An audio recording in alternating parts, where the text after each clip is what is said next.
Difference क्या है कि no, even in the different states the blood pressure remain elevated and this situation is called hypertension.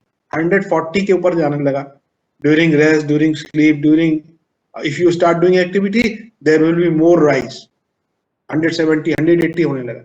So that is what we say, even you are resting the blood pressure is not falling to normal towards 120, it remain up to 140। तो उस situation में हमारी जो physiological changes होंगे उसको हम कहेंगे कि ये पैथोफिजियोलॉजिकल है। There are many reasons, they may be because of the many, there are two some in some situation the cause is not known, that is called idiopathic। So most of the time in case of hypertension, 95% of the hypertension is called idiopathic. Exact mechanism is not known. You understand? When the exact mechanism is not known, what will happen? You will say the etiology is not known, the cause is not known. But okay, no problem, the cause is not known, but you will try to manipulate mechanism that regulate the blood pressure। अब क्या होगा, आपको cause तो नहीं मालूम। Okay, we are not treating the cause, but we are trying to manipulate or changes or produces some भाई आपके जो फिजियोलॉजिकल फिनोमिनाज हैं उसको आप चेंज कर दिए, like calcium channel blocker use कर लिए। ब्लड प्रेशर जो है रेगुलेट होता है, short term regulation by the rapid control, by the nervous control, intermediate control of the blood pressure होता है, और एक होता है long term control. Long term में क्या होता है, रेनिन एंजियोटेंसिन सिस्टम इन्वॉल्व होता है। रेनिन एंजियोटेंसिन सिस्टम क्या होता है कि वो सोडियम और ब्लड वॉल्यूम से रिलेटेड है, एंड कैपिलरी जो आर्टेरियोस एंड कैपिलरीज हैं उसके रेजिस्टेंस से रिलेटेड है। If you change these things then what will happen,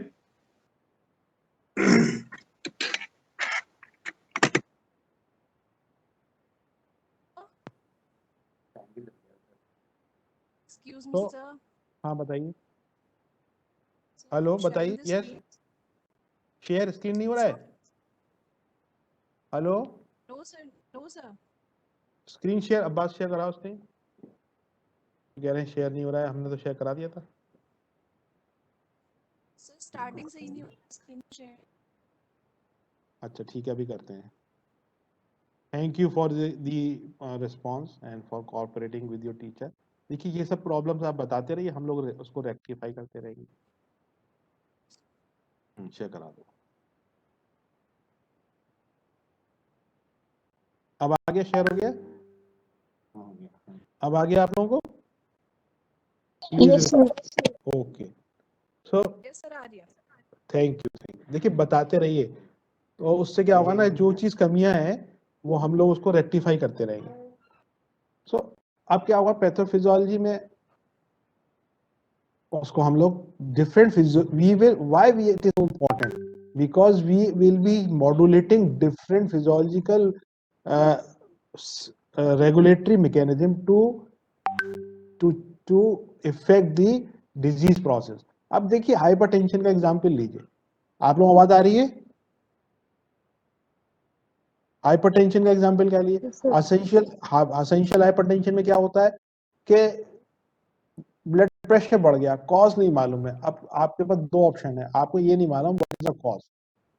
और नॉन असेंशियल हाइपरटेंशन में क्या होता है कि कॉज मालूम होता है, you treat the cause like renal artery stenosis, narrowing of renal arteries results in hypertension. अगर आप इस केस में क्या करेंगे, आपके पास दो ऑप्शन है, ट्रीट द कॉज, सबसे पहले treat the cause, search the cause, if you know the cause treat the cause, the problem will be treated. अब रीनल आर्टरी स्टेनोसिस को अगर आपने रीनल आर्टरी को जो है स्टेंटिंग कर दिया, स्टेंटिंग का मतलब है कि उसमें उसको जो डायलेट कर दिया, उसमें एक जो वायर डाल दिया, ल्यूमेन बढ़ा दिया उसका, तो क्या होगा, उसको स्टेंटिंग कहते हैं। जैसे कॉर्नरी वेसल्स में क्या होता है कि नैरोइंग हो जाती है, एथेरोस्क्लेरोसिस हो जाती है, तो हम लोग करते हैं क्या है कि एंजियोग्राफी करते हैं फॉलोड बाय एंजियोप्लास्टी करते हैं। सुना होगा ना आपने कि उसमें वायर डाल दिए जाते हैं। वायर क्या करते हैं कि वो एक वायर नहीं होते, बेसिकली वो एक ट्यूबुलर स्प्रिंग लाइक ट्यूब होती है, और उसको जो है उसमें आर्टरी में ले जाके इन्फ्लेट कर देते हैं, तो उससे क्या होता है कि आर्टरी डायलेट कर जाती है। जब डायलेट कर जाएगी तो blood supply to cardiac muscle will improve, then what will happen, जो कोरोनरी इस्चीमिया हो रहा होता है खत्म हो जाता है। तो आपने इस सिचुएशन में क्या किया कि आपने कॉज को ट्रीट किया, और वेसल डायलेट हो गई, ब्लड फ्लो मेंटेन हो गया। ब्लड प्रेशर में अगर रीनल आर्टरी स्टेनोसिस हो गया है तो उसमें भी आपने यही किया, कॉज को ट्रीट किया, आर्टरी को जो है स्टेंटिंग कर दी है, उसके बाद आपने डायलेट हो गई, वो ब्लड फ्लो इंप्रूव कर गया।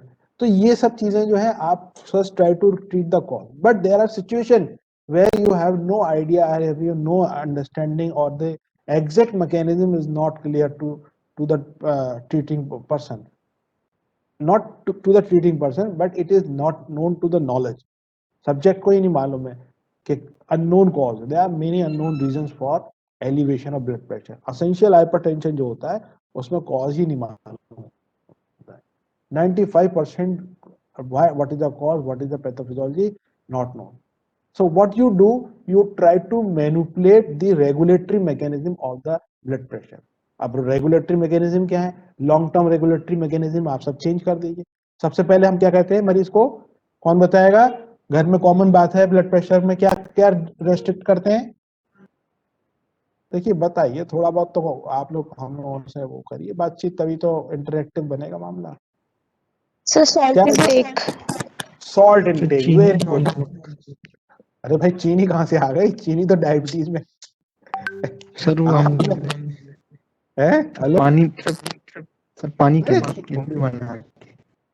नहीं नहीं, सबसे इम्पोर्टेंट है ब्लड प्रेशर के अंदर देखो, चीनी तो ओल्ड एज हो गई है, शुगर रेस्ट्रिक्शन करना ही है, कैलोरी रेस्ट्रिक्शन करना ही है, बिल्कुल सही बात है आपकी, गलत नहीं है।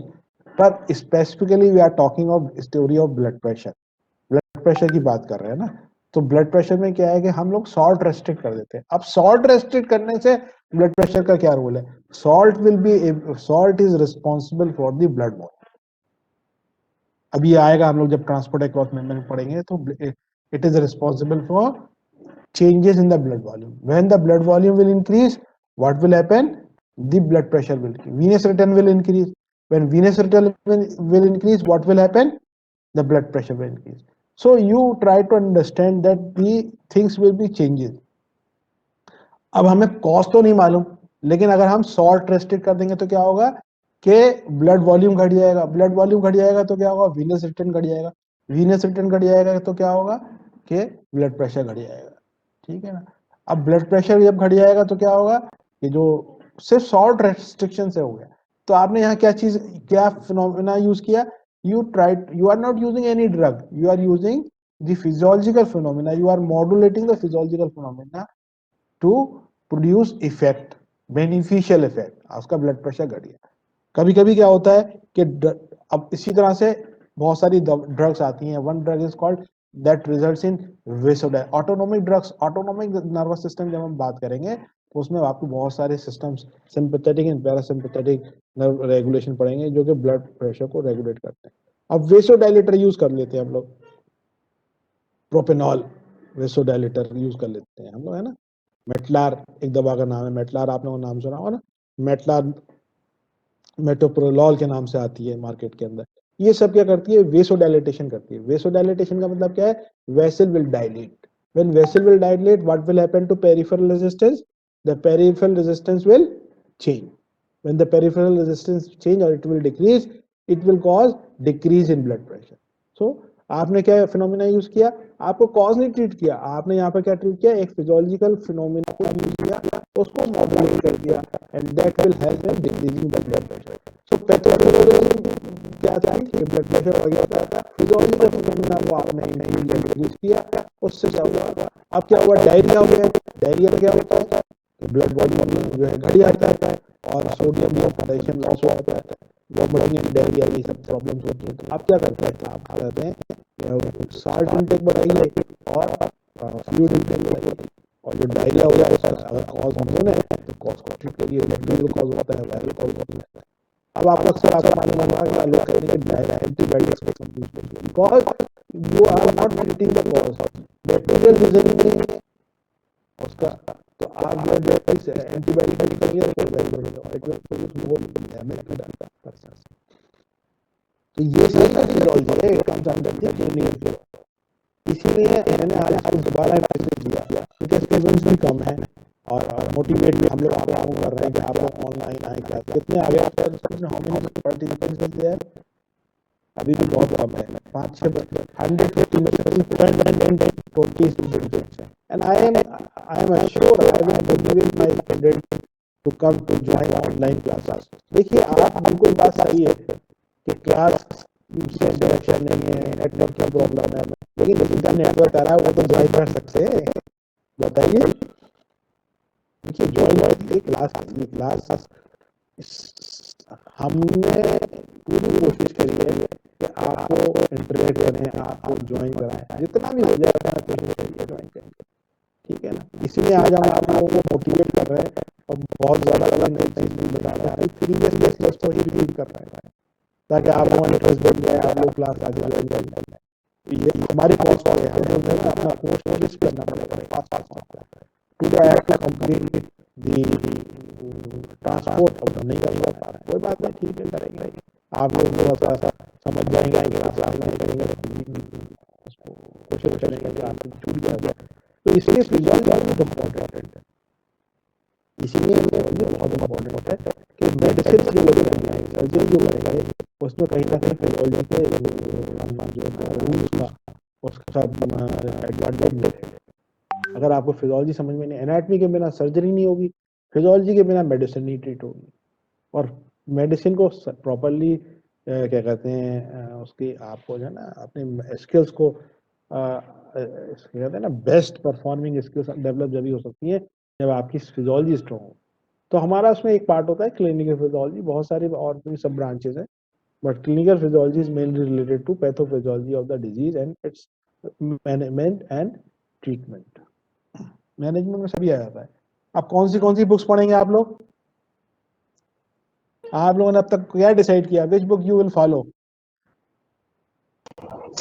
Guyton and जेनोंग, और दूसरी बुक का नाम भी तो लेते हैं आप लोग। Guyton and Hall. गाइटन नहीं, एक और लेते हैं, स्टूडेंट बताते हैं, जैन। देखिए बहुत अच्छी बात यह है कि आप कन्विंस हो गए कि आपको ना रिकमेंडेड बुक्स कोई पढ़ने के लिए आपने अपने आप को मोटिवेट किया। I am thankful to you.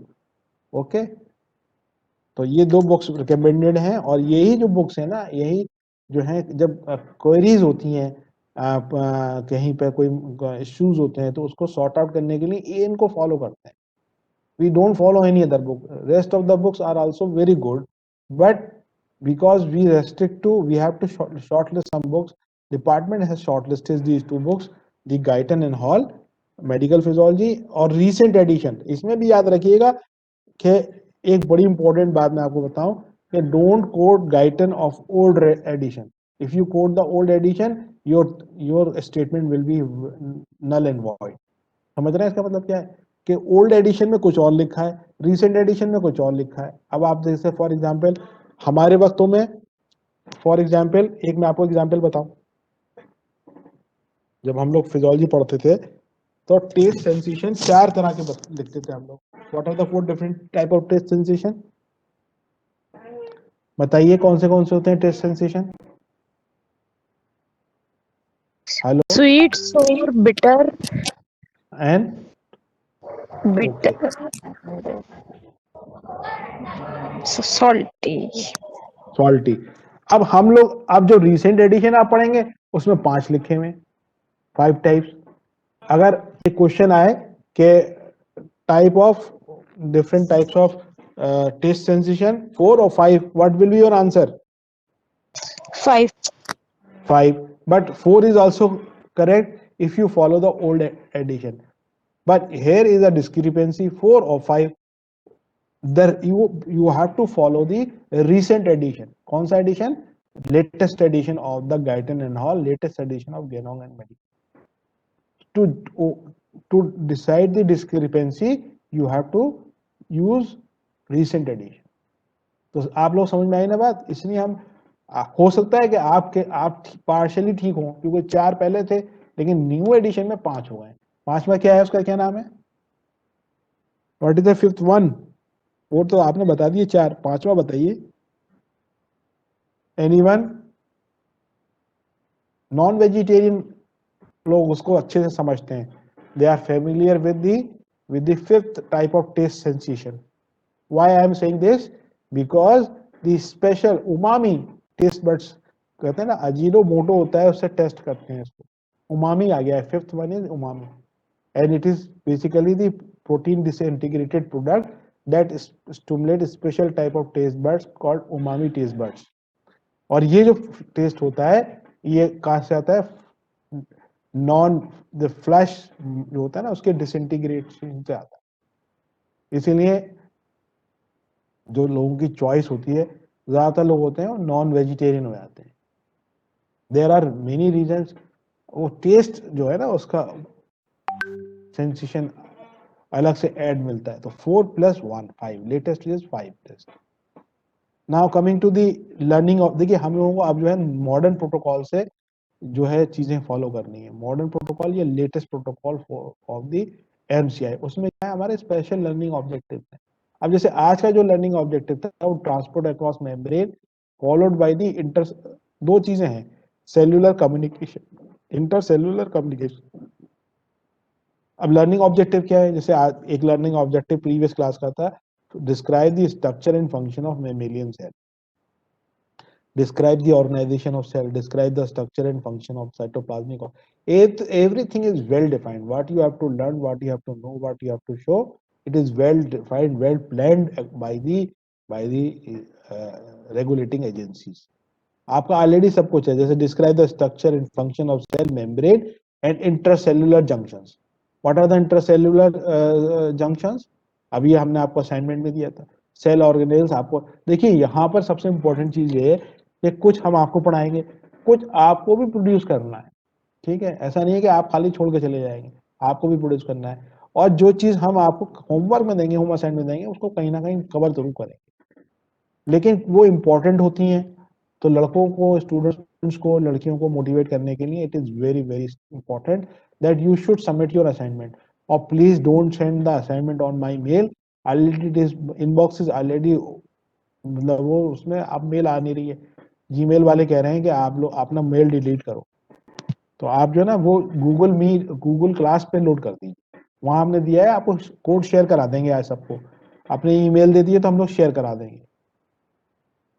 अब डेफिनेशन ऑफ सेल की हमने बात करी थी पिछली, आज की क्लास जो है वो हमारी एक तरीके से आप लोग आ नहीं रहे, मोटिवेट कर रहे हैं ताकि स्टूडेंट आ जाए आगे। थोड़ा सा पढ़ाएंगे, आपको कवर करा देंगे, ऐसी बात नहीं है, पर आइए क्लास करिए। कितने स्टूडेंट्स आ रहे हैं? How many of you are here now? कितने हैं पार्टिसिपेंट्स?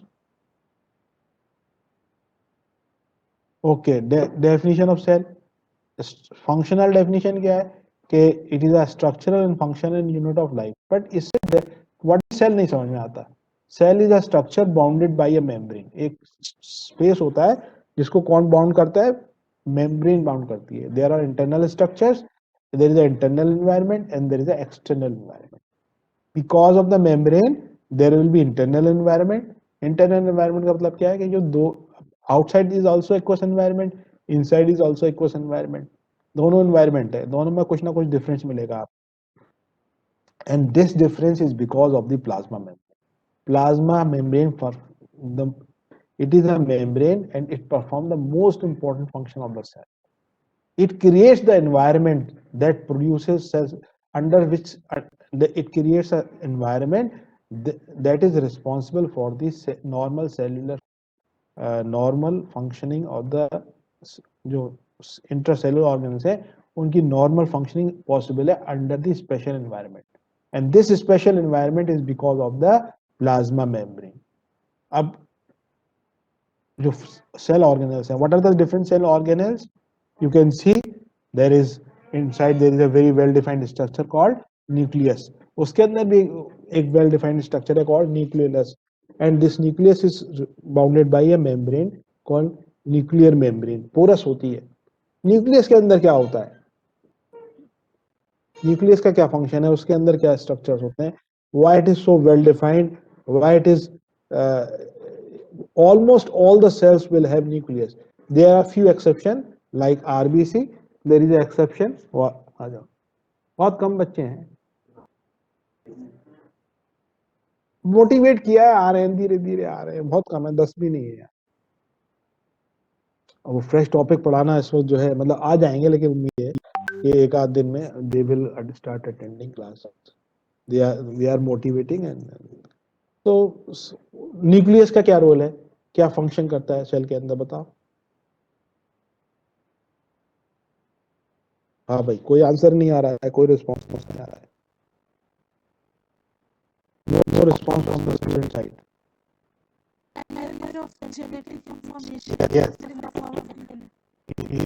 बेसिकली सेल को जितना फंक्शन करना है उसका जो इंफॉर्मेशन रेगुलेटरी कहाँ से आ रहा है, regulation regulation is controlled by, अब देखिए कुछ सेल थायराइड सेल है, थायराइड 3 बनाएंगे, फिर बेलिया सेल है, क्या बनाएगा, इंसुलिन ग्लूकागॉन बनाएंगे, ठीक है। तो पेनक्रियास जो सेल्स हैं वो कुछ अपना अब ये जो इंफॉर्मेशन है कि pancreas cell will produce, pancreatic cells will produce insulin glucagon, thyroid cells will produce T3 T4, तो ये जो इंफॉर्मेशन है इसकी जो स्पेशल इंफॉर्मेशन होती है सारी सेल्स में क्रोमोसोम्स नंबर फिक्स्ड है, बट वहां पे जीन एक्टिवेटेड है, उस सिचुएशन में थायराइड सेल्स में वो जीन एक्टिवेटेड है that produce T3 and T4। तो ये मशीन अवेलेबल है इंट्रासेल्युलरली T3 T4 में, आपको पेनक्रियास में क्या है मशीन भी अवेलेबल है। अब एक चीज आपको बताएं, you can take these genetic information and you can transplant this genetic information in a cell, it will start producing the same thing। कोई एग्जांपल बता सकता है इसका कि अगर आप ये जेनेटिक इंफॉर्मेशन कहीं ले आके दूसरी जगह प्लेस कर दें तो वो वहां पे भी ये चीजें प्रोड्यूस होने लगती हैं।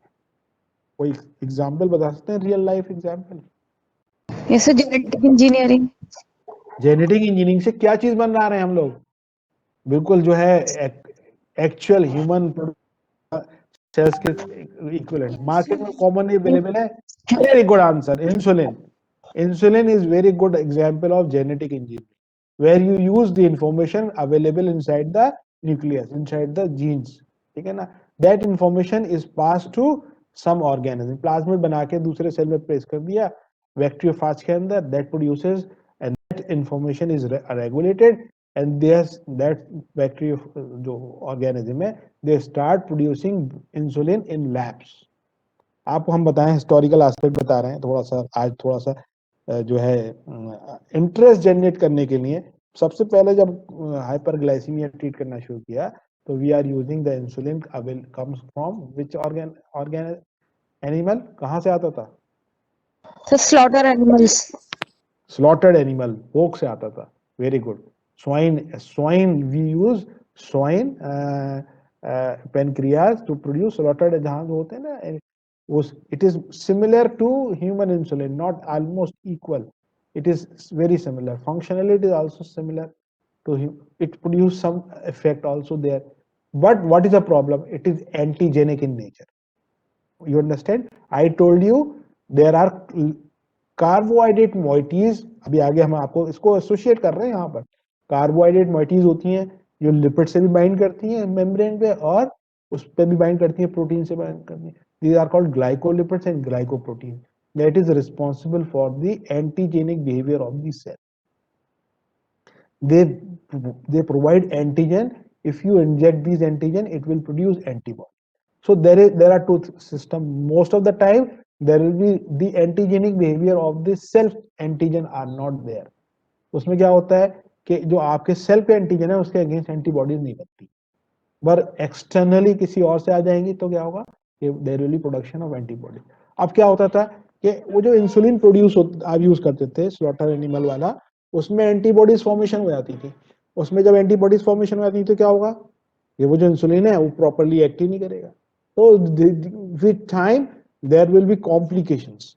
सो when you use drug there will be response and there will be side effects and sometimes it will produce more complicated story than disease itself. So whatever you do, your treatment should not be worse than the disease of the patient। कहने का मतलब यह है कि आप जो भी इलाज करें उस इलाज जो है हमेशा बेटर होना चाहिए, ये ना हो कि आपका ट्रीटमेंट जो है it become more worst. Please take care of this part, very important aspect in life. आपका ट्रीटमेंट मैनेजमेंट विल नॉट, अब आपने उसके और कॉम्प्लिकेशंस हो गए। So if you have knowledge, if you have the available concept available products, you can overcome this problem. Okay, अब क्या होगा जब एंटीजन ही नहीं चला गया तो उसका रिस्पॉन्स आना बंद हो गया, कॉम्प्लिकेशंस आने लगे, starts with newer products. अब newer technology, wired technology से जब आई उसमें से जो चीज रिस्पॉन्सिबल थे इंसुलिन फॉर्मेशन के लिए उनको आइसोलेट किया गया, आइसोलेट करने के बाद उनको जो है कंट्रोल किया गया नेगेटिव प्लाज्मिक फॉर्म में। उसके बाद क्या हुआ, now the insulin is used in labs. Insulin almost very similar and it is not antigenic. अब आपने बहुत रेयर एग्जाम्पल होगा, rare lab insulin it is 100% same, but there are some why I am saying that almost 100% same, but there are few cases यहाँ पे क्या होता है कि reactions हो जाते हैं, still they produce certain reactions because we use some stabilizers जो कि जिसके अगेंस्ट जो है रिएक्शंस हो जाते हैं, ठीक है ना। तो स्टेबलाइजर्स भी ऐड करते हैं ना, बॉडी के अंदर तो पेनक्रियाज में, but inside vials we use certain stabiliser to stabilise the insulin, otherwise it is become very, protein है ना, इसको एक टेम्परेचर भी चाहिए, एक एनवायरनमेंट भी चाहिए स्टेबिलिटी मेंटेन करने। तो कभी कभी क्या होता है कि इंसुलिन तो रिएक्ट नहीं कर रहा है, वो जो उसमें स्टेबलाइजर यूज कर रहे हैं हम लोग इसमें जो उसको स्टेबलाइज करने के लिए, उसके अगेंस्ट में क्या होता है कि रिएक्शंस आने लगते हैं, एंटीजन एंटीबॉडी रिएक्शन होने लगते हैं, एनाफिलैक्टिक रिएक्शंस होने लगते हैं, but it is very very rare situation. अगर ऐसी सिचुएशन आती है तो फॉरन immediate treatment is required. In case of anaphylactic reaction you require immediate treatment. So ये हमने आपको बताया, ये सारा जो लेक्चर था उस बात को कंसंट्रेट करने के लिए था कि न्यूक्लियस में जेनेटिक इंफॉर्मेशन होती है, वो सेल उसको यूज करता है और अपने प्रोडक्ट्स को प्रोड्यूस करता है। Specialized cell will do specialized function, like thyroid cell will produce T3, T4 and the pancreatic cell will produce hormone. सारे सेल का अलग अलग फंक्शन। सो बहुत सारे ऑर्गेनेल्स हैं, we will not go into the details क्योंकि ऑलरेडी हम लोगों ने कवर कर लिया, लेकिन शॉर्ट लिस्ट पढ़ लीजिएगा, इंपॉर्टेंट है, एग्जाम में एक शॉर्ट नोट आता है। Endoplasmic reticulum, ribosomes, Golgi apparatus, mitochondria, lysosomes. Lysosomes are very favourite topic for the graduate. ये लाइसोसोम बहुत इंपॉर्टेंट है क्योंकि बहुत सारे डिसऑर्डर्स रिलेटेड है, लाइसोसोमल डिसऑर्डर्स, स्टोरेज डिसऑर्डर्स कहलाते हैं because of the abnormality in the lysosomal enzymes. Again it is genetic, new inborn error of metabolism कहलाती हैं। इसमें भी क्या होता है कि जो लाइसोसोम्स होते हैं वो डेफिशिएंट होते हैं, because of the mutation there will be deficient or defective production of lysosomal enzymes. When there is defective and deficient production of lysosomal enzymes, cell का जो फंक्शन होता है उसको मेटाबॉलिज्म करना होता है, जो इंजेक्शन फेगोसाइटोसिस होती है, फेगोसाइटोसिस में वो चीज सेल ईट हुई, व्हाट विल हैपन, जो सेलुलर रिएक्शंस होते हैं, बहुत सारे बाई प्रोडक्ट्स प्रोड्यूस होते हैं, इट इज डिस्ट्रॉयड बाय और metabolised by the lysosomal enzymes. That will lead, if there is deficient lysosomal enzyme, what will happen, there will be accumulation of lot of अब उसके बहुत सारे example हैं, देखिए हम आपको दिखाते हैं। ये साइटोस्केलेटन मॉलिक्यूलर मोटम लास्ट टाइम बहुत अच्छे से डिस्कस कर चुके हैं, इसलिए नहीं करेंगे आज इसको डिस्कस, छोड़ दे रहे हैं। देखिए यहाँ पर लाइसोसोमल एंजाइम्स पर शॉर्ट नोट आता है अक्सर, इस पे याद रखिएगा।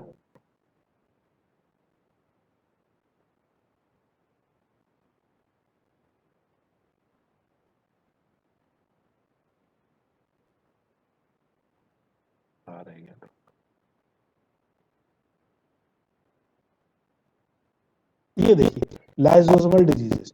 अब क्या होता है कि एक होती है टैकीसेकी डिजीज, इसमें क्या होता है कि जो एंजाइम है हेक्सोअमाइनिडेज ये डेफिशिएंट होता है। अब पेशेंट कैसे प्रेजेंट करेगा, patient will present with you, अब जो न्यूबॉर्न होता है उसके माइलस्टोन्स होते हैं, growth milestones and developmental milestone. In case of this disorder there will be defective growth and developmental milestones will not be achieved at the specified time. अब उसमें क्या होता है, मेंटल रिटार्डेशन होता है। अब कोई बेबी है, उसको अपनी उसकी एक्टिविटी जो है आपको लग रहा है कि वो डेफिसिट हो रही है, मेंटली उसने रिस्पॉन्स नहीं दे रहा है, तो मेंटल रिटार्डेशन है। अब मेंटल रिटार्डेशन का one of the cause is what, the lysosomal disorder, Tay Sachs disease होती है। और भी बहुत सारे हैं, प्रेजेंटेशन तो एक ही होगा, कॉमन होगा, लेकिन आपको सर्च आउट करना है। अब आप उसकी जेनेटिक इंजीनियरिंग करेंगे, उसकी एनालिसिस करेंगे, देखेंगे, तो आपको पता चलेगा कि this is the real problem for the mental. There are, अब मेंटल रिटार्डेशन इसमें भी मिलेगा, और थायरॉक्सिन की कमी हो रही है, हाइपोथायराइडिज्म मदर को भी था, बेबी को भी हाइपोथायराइडिज्म था, उसमें मेंटल रिटार्डेशन रहेगा। पर देयर इज सर्टेन डिफरेंट कुछ फीचर्स होते हैं जो थोड़ा सा डायरेक्ट करते हैं आपको प्रूव देते हैं। आपने मेंटल रिटार्डेशन का सर बताया था lysosomal disorder, level no no no don't investigate the person patient properly, खाली मेंटल रिटार्डेशन से एक आपको प्रूव मिला। So you will go for sign symptoms, आप साइन सिम्टम देखेंगे ये किधर लीड कर रहा है, and then you will create differential diagnosis. Okay, so when you create differential diagnosis, you will go for certain investigations, you will rule out certain list of disorders. When you come to one or two, and then you go for very specific investigations. अब क्या होगा, धीरे धीरे आप shortlist करते चले जाएंगे, mental retardation में 10 आ जाएंगे, इसमें क्या कहते हैं हाइपोथायराइडिज्म, टैकीसाइकिक डिजीज, और भी होता है, क्रोमोसोमल एबनॉर्मलिटीज होती हैं उसमें, बहुत सारे होते हैं। आप एग्जामिन करिए, फिर इन्वेस्टिगेशन करिए, फिर शॉर्टलिस्ट करते चलाइए, and finally you come to a conclusion. Okay, तो very very important thing lysosomal disorders होते हैं, और ये इसको आप वैसे नहीं समझ सकते until unless you have understanding of cellular physiology, you will not be able to treat the patient. आप उसको देंगे, दवा देते रहेंगे, T3 T4 देते रहेंगे, blindly करते रहेंगे, though it will not produce any effect. So medicine now is not blind game. It is आपको जो मेडिसिन है आपको नॉलेज होनी चाहिए। On the basis of knowledge, you go for certain protocol. When you go for certain protocol, you will start treating the patient. If there is positive response, you will continue the treatment. If there is no positive response, you will discontinue the treatment. लेकिन यहां तक आने के लिए आपको पहले सबसे basic चीज ये है कि नॉर्मल अंडरस्टैंडिंग ऑफ फिजियोलॉजी होना चाहिए। And then normal understanding of physiology की बात क्या है कि डिसऑर्डर की भी फिजियोलॉजी समझ में आनी चाहिए। That is called clinical physiology, और दैट कम्स अंडर पैथोफिजियोलॉजी। तो ये एक एग्जांपल हुआ। फिर हम लोगों की ट्रांसपेरेंट जो थी, हमने आपको बता रहे थे ना कि वेल डिफाइंड है बॉडी फ्लूइड कंपार्टमेंट्स हैं, इसमें हमने आपके साथ डिस्कस कर लिया है। ये क्या कहते हैं आपके बॉडी, मेनली बॉडी जो है, main part of the body is basically H2 aqueous environment.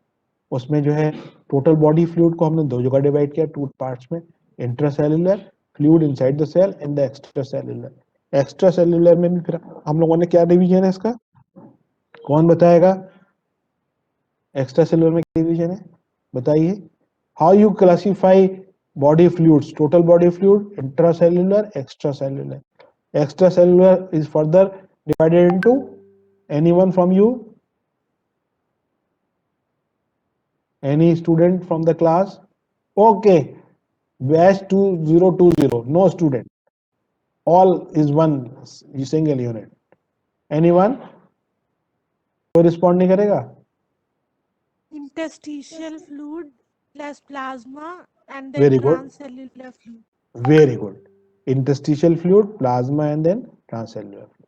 So this अब transcellular fluid special fluid है, where is in a special spaces like joint spaces, like aqueous humor. Aqueous humor कहाँ होता है? कहीं सुना है आप लोगों ने? हमने बताया था लास्ट टाइम। लास्ट टाइम तो where? Hello, eyes, very good, anterior chamber. अब आई बहुत बड़ी बात हो गई, अब थोड़ा आई से थोड़ा ना पार्टीशन बनाइए।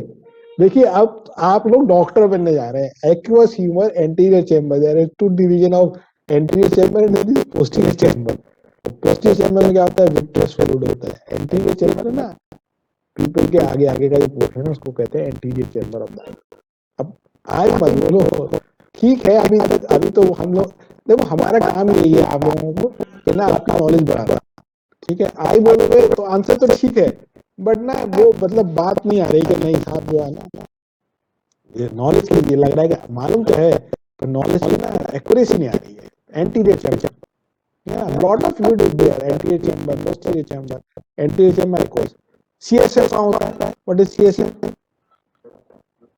brain cavity, हाँ, ये होता है जो आपने बताया ना, ब्रेन कैविटी।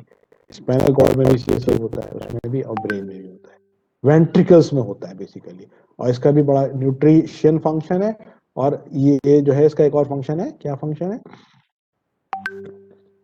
शॉक एब्जॉर्ब की तरह भी काम करता है। जो आपने अगर ब्रेन को ट्रॉमा हुआ तो ये एब्जॉर्ब, शॉक को भी एब्जॉर्ब कर लेता है ना, फ्लूइड है तो मूव कर लेता है, एक प्रेशर से एक तरफ से प्रेशर दूसरी तरफ डेविएट कर देता है, फोर्स को दूसरी तरफ डेविएट करता है। तो nutrition as well as shock absorb बहुत इंपॉर्टेंट रोल है इसका, ठीक है ना। कुशनिंग की तरह काम करता है, it provide cushion to the brain basically, है ना। अगर हम देखिए, अगर कोई चीज आप कोई स्विमिंग करता है, अगर हम जमीन पे हिट करते हैं तो चोट ज्यादा लगती है, लेकिन पूल में कूदते हैं, वाटर में कूदते हैं तो क्या होता है, तो पानी डिस्प्लेस हो जाता है, आपकी जो फोर्स होती है it is transfer to water where you still, जब हम डाइव करते हैं तो थोड़ा सा इम्पैक्ट तो आता है लेकिन ट्रॉमा नहीं होता है। तो शॉक एब्जॉर्बर की तरह करता है, कुशनिंग एक्ट होता है, न्यूट्रिशन प्रोवाइड करता है। तो ट्रायल सेलुलर फ्लूइड के एग्जांपल्स क्या हैं, सीएसएफ है, एक्वास्यूमर है, जॉइंट्स में, ठीक है। ट्रांससेलुलर फ्लूइड, ये तो आपको क्लियर हो गया ना। अब इसी तरह से इंटरस्टिशियल फ्लूइड, तो ये फ्लूइड्स, बॉडी फ्लूइड्स की कंपोजिशन। अब ये जो फ्लूइड है ना, इंट्रासेलुलर एंड एक्स्ट्रासेलुलर, इसका कंपोजिशन भी याद रखिएगा। हमने आपको बताया था कि देखिए यहाँ पर सबसे इंपॉर्टेंट है, क्या बताया था आप लोग, हम लोगों ने कुछ याद है प्रीवियस क्लास में, कि अगर इंट्रासेलुलर एक्स्ट्रासेलुलर को हम लोग जो करें एग्जामिन, तो हमको क्या हमने कहा, उसका कंपोजिशन है। इंट्रासेलुलरली देखो हमने बताया इलेक्ट्रोलाइट याद रखो तुम लोग, मतलब इसका एग्जाम का भी इंपॉर्टेंस है, इसका क्लिनिक का भी इंपॉर्टेंस है। इलेक्ट्रोलाइट्स में सोडियम पोटेशियम बताया था आपको, याद है, आप लोग बताया था, तो ये याद रखना, इसको बहुत ही इंपॉर्टेंट है। Sodium potassium values are given here, the average values is given here, normal values is given here, normal range is there. Please be very careful when you talk of electrolytes. Take the importance of range. All patients will not stick to single value. There is a average value and there is a range, normal range, and there is short term non lethal values. ये भी एक और चीज दी हुई है कि for short duration के लिए under special situation this is also possible, non lethal short term, for थोड़ी देर के लिए. If you continue this for long duration, it will cause disorder and finally it will lead to death of the cell. तो short यहाँ पे दी हुई, मैंने इसलिए इसको यहाँ लगाया हुआ है। ये बहुत ही इंपॉर्टेंट स्लाइड है। Normal average value, there is a range and short term. Short term अगर आपने ब्रेथ होल्ड कर लिया है, सपोज करिए, what is example, if you hold the breath, आपने नॉस्ट्रिल क्लोज कर दिया, ओरल लिप्स को भी क्लोज कर दिया टाइटली हैंड से, what will happen, and you stop taking breath, जो इंस्पिरेशन एक्सपिरेशन होता है आपको रोक दिया, what will happen if you measure the carbon dioxide level before the breath holding and after the breath holding, what will be the difference? For shorter duration क्या होगा कि initially before the breath hold normal, after short duration holding, if you analyze the blood you will find there is rapid rise in CO2. Underwater swimming किसी ने करी है कभी? Longest breath holding कोई चीज याद आती है आप लोगों को? बहुत मशहूर सॉन्ग हुआ करता था, उसमें सॉन्ग देखिए इसकी बड़ी इंपॉर्टेंस है ब्रेथ होल्डिंग की। अंडर वाटर स्विमिंग जो वर्ल्ड रिकॉर्ड्स हैं, जो स्पेशल इसमें जो इनकी जो है वो 4 to 5 मिनट्स तक की कहते हैं, but it is very difficult to achieve. Normally normal person can breath hold up to half 30 seconds, half minute. 30 seconds to 45 seconds are the normal breath holding time. But if you go for training, special trainings होती हैं, in that situation it can go up to 2 to 3. But there are very rare reported cases of up to 4 minutes. But rare. और उसकी validity भी नहीं है कि valid है नहीं। एक सॉन्ग आया था 90s में, किसी को मालूम है वो सॉन्ग? उसमें ये था कि one single shot without taking breath. एक गेम भी होता है, बचपन में बहुत खेलते हैं हम लोग, खेलते थे। कौन सा गेम था वो, इसमें सांस नहीं टूटनी चाहिए? कबड्डी। तो अगर आप ब्रेथ होल्ड कर लेंगे तो क्या होगा, there will be fall in the oxygen level, you are performing exercise, there is fall in oxygen level, there is rise in carbon dioxide level, and if you do the blood sample analysis you will find there is abnormal values, but that abnormal values for short term, तो इसको कहते हैं short term non lethal values. Under special situation होती है, वो याद रखिएगा। आप लोगों को समझ में आया ना? लॉन्ग टर्म में चली जाएंगी, डिजीज हो जाएगी तो क्या होगा, वो डिटोरियस हो जाएंगी, हेल्थ डैमेज कर देंगे। सो विद दिस देखिए हम लोगों ने फिर फीडबैक बात की, negative feedback, positive feedback, positive feedback के नेगेटिव के एग्जांपल डिस्कस किए, जो है इसमें नेगेटिव के example T3 T4 regulation, body temperature regulation, blood pressure regulation. Almost all the body systems is regulated by negative feedback, but positive feedback is also known as vicious circle. But कुछ still few mechanism of the body also regulated by positive feedback, like clothing and childbirth. अगर positive feedback जो है, most of the time it is dangerous to the body, damaging to the body. But still few example is there like blood clotting and childbirth. इसमें concept है gain and correction का. Gain, correction divided by error हमने बहुत अच्छे से discuss कर लिया था. अगर नहीं समझ में आया तो फिर से पूछ लें. Haemostasis, maintenance of constant condition. अब देखो हम लोगों का पर्पस क्या है, हीमोस्टेसिस को मेंटेन रखना. ये क्या होता है कि कांस्टेंट कंडीशन जो नॉर्मल हेल्दी कंडीशन है उसको मेंटेन रखना. Cell try to maintain, perform its function to maintain constant condition. अलग अलग सेल, किडनी क्या करती हैं, पोटेशियम बढ़ गया उसको एक्सक्रीट कर देंगे. लंग्स का क्या काम है, ऑक्सीजन डिक्रीज कर गई, इंस्पायर करोगे ऑक्सीजन ट्रांसपोर्ट हो जाएगी, कार्बन डाइऑक्साइड. तो अगर अपने ऑर्गन अपने फंक्शंस नहीं करेंगे तो क्या होगा कि डिसऑर्डर हो जाएगा, and that lead to multiple organ failure. इसीलिए हम लोग बात करते हैं कि सेल मशीनरी जो है वो फंक्शन करती रहती है, उसका स्पेशल फंक्शन है, और कम्युनिकेट भी करती रहती है एक सेल से दूसरे सेल. एक सिस्टम दूसरे सेल को सपोर्ट करता रहता है सर्वाइवल. तो multi organ failure, when there is failure of hemostasis, what will happen, there will be organ failure followed by tissue failure, and finally what will happen, death will occur. तो धीरे धीरे organ fail होने लगते हैं, फिर उसके जो tissues fail होने लगते हैं. ऑर्गन फेल ही जब होते हैं जब सेलुलर फेलियर हो जाता है. And what is cellular failure? तो you can understand only cellular failure when you have understanding. देखिए लास्ट पर हम लोग जंप कर रहे हैं क्योंकि शॉर्ट ऑफ टाइम है. ये सब हमने आपसे डिस्कस कर लिया है. अगर क्लियर ना हो तो हमसे पूछ लीजिएगा. एक्टिव ट्रांसपोर्ट रह गया, उसको हम बाद में भी कवर कर लेंगे. सीधे active transport sodium potassium channel. अब इंटरसेलुलर कम्युनिकेशन समझ रहे हैं. इंटरसेलुलर कम्युनिकेशन ये इंपॉर्टेंट टॉपिक है. सेल एक दूसरे से कम्युनिकेट करते रहते हैं ना. उनका फंक्शन क्या है? अब जैसे you can classify intercellular communication. Communication मतलब बातचीत करना, कम्युनिकेट करना. और यहाँ पर क्या है कि जो चीज वो प्रोड्यूस कर रहे हैं वो दूसरे को पास ऑन करते हैं, either in the form of chemical substances और in the form of nerve signals. So through gap junction, synaptic, these are the example of intercell. Paracrine, autocrine, T3 T4 produce हुआ, इंसुलिन हुआ, and others through endocrine, paracrine and endocrine. अब मैं यहाँ पर एक बात कहूंगा आप लोगों से कि there are connections and intracellular. ये दो कभी कभी ना स्टूडेंट ठीक से पढ़ते नहीं है. तो कम्युनिकेशन और कनेक्शंस को अलग अलग समझिए. Cat came molecule comes under the connections, है ना. और कम्युनिकेशन बिल्कुल अलग टॉपिक है. तो आप कभी कभी लोग एग्जाम पॉइंट ऑफ व्यू से बहुत इंपॉर्टेंट है. तो I have given you assignment today, it is your assignment. Go and read it from Guinong. It is not given in Guyton. Intercellular communication. बहुत बड़ा टॉपिक है जनरल फिजियोलॉजी का. इसको आप लोग पढ़िए और इसको पढ़ने के बाद आपस में इसके बाद असाइनमेंट सबमिट कर दीजिए. And I hope you will be able to understand. ये जो कम्युनिकेशन हो रहा है ये सब जगह सारी जनरल फिजियोलॉजी का ये यूज होगा सिस्टमिक फिजियोलॉजी में. ठीक है, तो हम यहाँ स्टॉप कर देते हैं. अभी बहुत सारी स्लाइड्स आपको दिखाना रह गई हैं इस पे. I have given you the assignment on intercellular communication. ठीक है, submit your assignment on intercellular communication on next class. कल में हम डिटेल डिस्कस कर लेंगे. आप जो असाइनमेंट देंगे उस पर फीडबैक भी दे देंगे और इस पे कर भी लेंगे. और इसका रोल इन डिजीज, इसका रोल इन नॉर्मल फिजियोलॉजी, इसका रोल इन पैथोफिजियोलॉजी बहुत इंपॉर्टेंट है. ठीक है, तो please communicate this part two all rest of student of MBBS batch 2020-2021 है. ये आपका कौन सा बैच काउंट हो रहा है ये साल स्टूडेंट्स?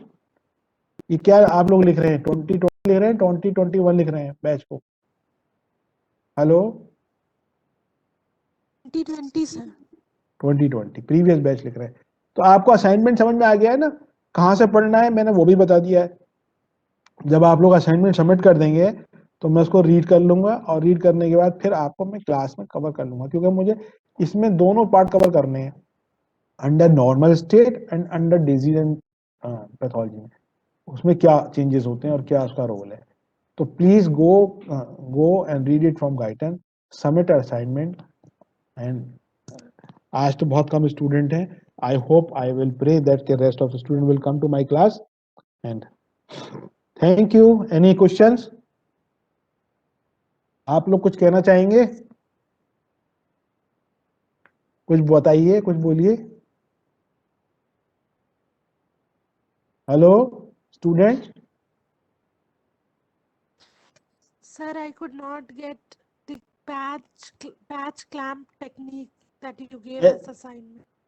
पैच क्लैम्प टेक्निक तो हमने आपको बताया था कि जो बहुत ही सिंपल, आपको बता देते हैं कि पैच क्लैम्प टेक्निक क्या है कि जो मेम्ब्रेन में से एक पैच तोड़ लेते हैं, और जो हमने बताया था ना ट्रांसपोर्ट प्रोटीन्स होती हैं, उनके प्रॉपर्टीज को समझने के लिए यू कैन नॉट अंडरस्टैंड, अगर आप पूरी मेम्ब्रेन को करेंगे तो आप समझ नहीं सकते।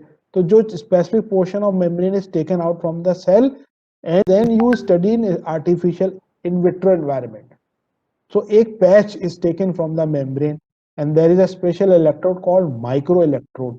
वो microelectrode ले लेते हैं और एक electrolyte solution में उसको dip करते हैं और उसको connect कर देते हैं voltmeter से। Under different situation, under different solution, there will be the conformational changes in the protein molecule and this will cause communication across the membrane. तो एक पिपेट, एक मेम्ब्रेन है, उस टिपर का जो सेक्शन है एक वो पार्ट हो गया, और एक सेल्यूलर जो बीकर में आप डिप कर रहे हैं तो वो हो गया। तो अगर आपके पास, मेरे पास स्लाइड हो तो मैं आपको दिखाता हूँ।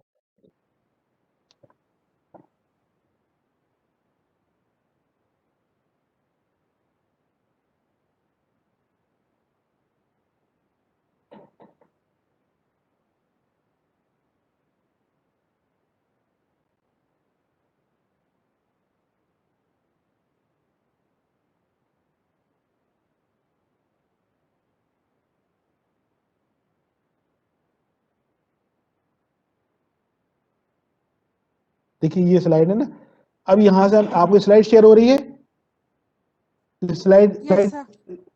अब देखिए ये यहाँ पर क्या है कि एक माइक्रोपिपेट है, देख रहे हैं आप, माइक्रोपिपेट का मतलब है इसकी डायमेंशन बहुत माइक्रॉन्स में है। अब ये सेल का मेम्ब्रेन का एक हमने पैच निकाल लिया जिसपे कि हमने under this technique is performed under electron microscope. Special protein attach, suppose sodium potassium channel है यहाँ पर, ठीक है। अब ये निकालने के बाद देखिए एक पैच ये दूसरी तरफ आ रहा है, आपको ये दिख रहा है ना, इसको एनलार्ज करके दिखा हुआ है। इस सेक्शन में सोडियम पोटेशियम पंप है, इसको हमने निकालने के बाद क्या करेंगे, बीकर में प्लेस कर देंगे और उसके वहां पर वो एक स्पेशल सोल्यूशन होता है, उसको डिप जब हम करते हैं तो क्या होगा कि sodium channel either start operating and there will be changes in the potential that is recorded by the voltmeter. तो स्पेसिफिक पोर्शन तोड़ने के बाद उसको स्टडी करते हैं under different electrolyte solution to what you try to study, you try to study the nature of the protein channel, type of ion transport and how it operate at different potentials, क्या उसकी ऐसे हो रहा है।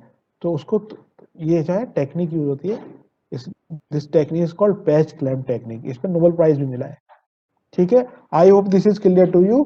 If this is still not clear to you, I will make it more clear. I will show you a video and you can read it from Gaitan. Gaitan में बहुत अच्छे से दिया हुआ है। अब बताइए क्या पार्ट नहीं क्लियर हुआ? Yes, sir. हेलो, समझ आ गया। Yes, कुछ sir. समझ में आ गया होगा कि मेम्ब्रेन का एक पैच निकाल लेंगे, इसलिए इसको patch clamp, you clamp membrane taken out, it is clamped into the micropipette and you put this micropipette into different solution and our electrode are connected to it to study the operation of this water channel or electrolyte channel. For example, sodium potassium talk होगा, electrolyte sodium potassium लेकर one side will be solution, the other side will be another solution. एक side और beaker होगा, दूसरी तरफ membrane होगी, वो sodium potassium लगा होगा और साइड में ह्यूमन आधा और उसको फिर हम लोग कॉल करते हैं, डिफरेंशियल स्टडी करते हैं। It is very very important technique used in studying membrane. और बहुत इंपॉर्टेंट सारी रिसर्च पे चल रही है, हर एक ड्रग इसी में बनती है, ठीक है। I hope you understood.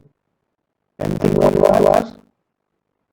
Just the circle communication से रोड कर दिए सब लोग डाउनलोड कर दीजिए व्हाट्सएप कर दीजिए and you can be able to find out मतलब अवेलेबल नहीं है। आज चीज़ों तो होनी थी स्टूडेंट भी नहीं आ रहे हैं, मुश्किल से 5-6 स्टूडेंट आए हुए, तो मुझे मुश्किल हो रही है। आपने क्या क्लास में आया या लेक्चर कुछ इंटरेस्ट लगा आपको, मोटिवेशन मिला, आपको बात आप समझ में आएगा। बताइए, हेलो एनीवन? आप सब अब थोड़ी देर बात कर सकते हैं ना, मोटिवेशन लग रहा है या नहीं लग रहा है आपको? कोशिश कर रहे हैं कि हम कम्युनिकेशन है हमारा। देखिए इंटरसेक्शन लोग कम्युनिकेशन की बात कर रहे हैं और यहाँ की हम लोग कम्युनिकेशन कर रहे हैं, लेक्चर कराया ऑनलाइन, तो इसलिए ऐसा नहीं दे दिया गया है कम्युनिकेशन करना चाहिए। Under situation you have to communicate, चलिए लोगों का सिचुएशन हो रहा है नॉर्मल लेवल में और लेवल में और सबको इम्प्रूव करना है। ये नहीं कि आप अपनी सिचुएशन में ऐसे ऐसे करेंगे। जब वो भूख लग गई है और हमारी बच्चे पसंद बनाने वाले लोग खाते हैं या नहीं खाते हैं? बताइए, खाते आते हैं ना? तो ये सिचुएशन आपके कंट्रोल में नहीं है, तो ये कंट्रोल में है। अंडर कंट्रोल हर मॉडिफाई योरसेल्फ, आपको ना कंट्रोल करना है उससे। आना है, क्लास करनी है, टाइम लगाना है। और अभी हमने अब रियल टाइम में स्टार्ट किया अंडर रेस्ट्रिक्टेड प्रोटोकॉल, नहीं तो सेशन ही नहीं रहते थे ऑनलाइन में, सेशन वाले थे और उसको जाकर लगाए थे। हम मुझे वो सब लगाया था एप्लीकेशन पर, सबसे पहले अपना स्टार्ट कराया था, वहाँ पे कैमरा लगाया है, लगाया कम्युनिकेशन लग गया। अब वो क्या कह रहे हैं हम तो देख ही रहे मरीज को दवा कैसे देंगे? आप कह सकते हैं ये बात डॉक्टर बनने के बाद? बताइए, एनीवन शुड। भाई आंसर करो यार, देखो यार आंसर तो थोड़ा बहुत तो आवाज आ रही है।